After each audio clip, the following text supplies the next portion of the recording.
So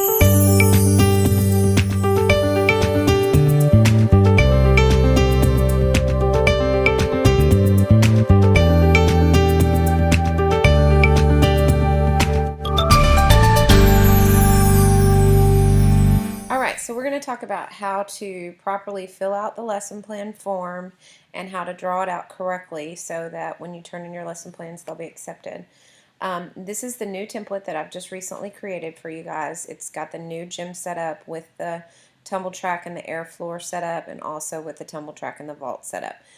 That way everything's accurate, because our old template was not exactly accurate with the new equipment. So it's done, and at the top of each page this box is at the top and it needs to be filled out each time.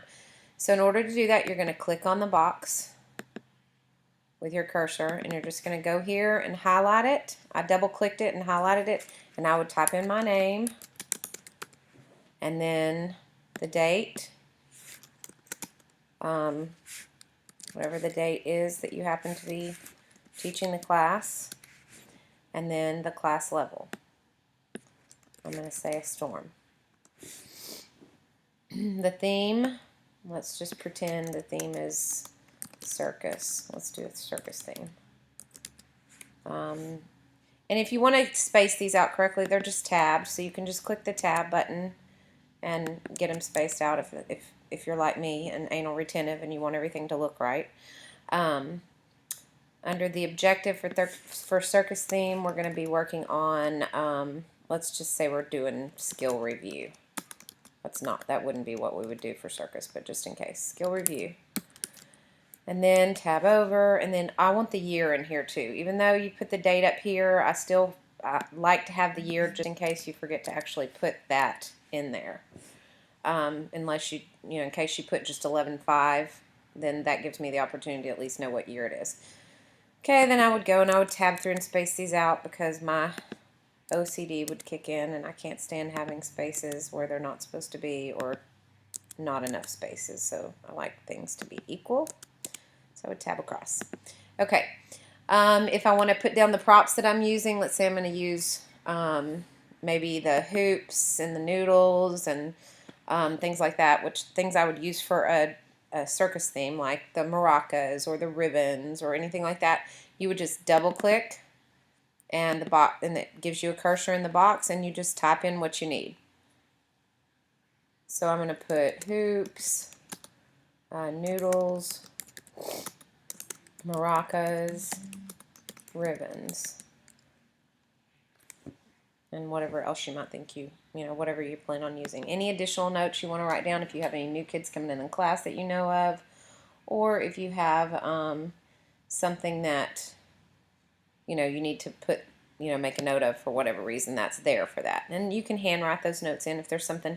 A lot of times I'll use the additional notes section like in class if I cover safety for something specific, or if I have something that I have to address with the kids as far as a social skill like learning to wait their turn or whatever. I'll make a note of that we did that in class, because it's important to keep track of those little things as well.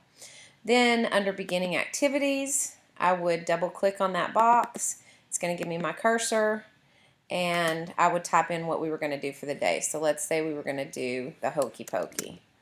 And I would put in there hokey pokey, and then I might even look up the CD and the number and put it in there as well, so I would know what CD I was looking for and what number song on the CD it is. If that's, if you're that anal about it. I'm pretty anal, so I usually put the song, the CD, the title of the CD, and the number that the song is that we use.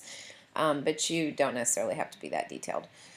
So I put the hokey pokey, and I would come down here, and let's say I'm doing floor, and let's just pretend I'm doing floor and vault this week. So under floor, I would go ahead and put my date that I was going to do floor. So double click on it.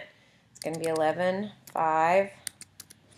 And then under stations, I would go ahead and determine, I would look at my star charts and see what I needed. Double click on the stations format, go to the number 1, space over, and type in what I'm going to do. So I'm going to say we're on reviewing skills, so I'm going to say we're going to do forward rolls,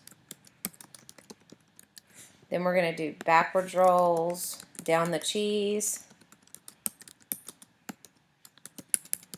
And we're going to do cartwheels on the Velcro strip. And we're going to do tuck jumps off the block and cartwheels over the hoop. And I want to do, let's say I want to introduce split leaps today. So split leaps over the, I don't know, noodle. Okay, so I would type those in. Now I have to go and I have to draw out what I need to do. This is where it gets kind of confusing. So if I was going to do floor, so for floor I would come over here and I would type station number 1, and then I would draw out what I needed there. For forward rolls I don't really need anything, so I come up to the draw feature here and I find the star shape under basic shapes. I look, sorry, it's not under basic shapes, under stars and banners. I would click the star and I would draw a little star there. That star, I know the star as being needing no equipment. Just simply because I know that I've always used a star as means I don't need anything there. You can use whatever you want, just make sure that if you use something other than a star that you note that somewhere so the people looking at your lesson plan know what equipment that you used there or what equipment you didn't use there.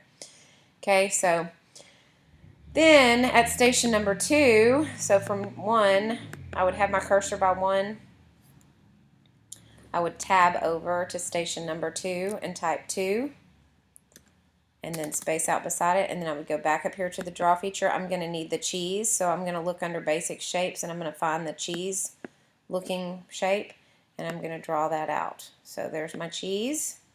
Okay, and sometimes if you do your drawing and it's not set up to go through your text, then it'll move your numbers around, so you can always delete that and tab back over or whatever you have to do to make that work. Just play with it. It takes some practice to get to understand the draw feature versus the text feature in here, but you'll want to make sure that when you do that, that once you figure it out, you just, it just takes some playing around with to learn it. So, so there I have my station 1, my station 2, then station 3 is going to be a Velcro strip, so I would go back up here to the draw feature, find my line, draw my strip out. You can make it any color you want.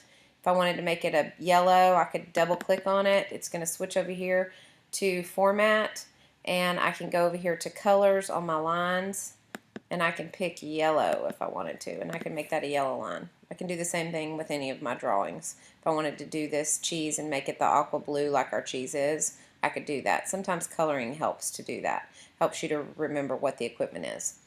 So anyway, and then I would, of course, from here, I would tab over, and I would type a 3, so I know that's station number 3, and I would probably move that line down just a little bit so you can see it. So I know that's station number 3. Okay, and then station number 4 would be tuck jumps off the block, so I would go up here to my shapes. I would find something that looks like our blocks, which is usually this little trapezoid piece or even one of these little squares. I'll pick the square right here, and I would draw that out. I would draw that here because at this point this is floor 1, and then this is, this is the floor 1 section is what I'm using. So I know that I'm going to have a few stations and I'm going to have to go back the other direction. So on my block, I would go there. I would take, I would take my cursor and hit return. So that could be down further. Tab over and type 4. So I would know where my number 4 is. I would put it under it. So that's my tuck jumps off the block, and so forth. So if I wanted to use a hoop, I would come down here and I would find a circle, and there's my hoop. And if I'm going to use a noodle, I would just find maybe this would be good for a noodle, this little arc. Whatever. You just kind of use your shapes to help you. And then you're done with your floor. So then after you've done that, if I'm doing vault, I would go all the way down here to the vault section. And if you'll notice on the vault section, I have the vaulting runway already drawn out for you, and I have the tumble track here. Your substations are going to be in between the tumble track and the vault, so in this space right here. So you would do your drawings in there, and you would put your numbers at each station, and then you would type in down here under stations your station work. So it's pretty simple to do, but it does take a little bit of practice to get used to it.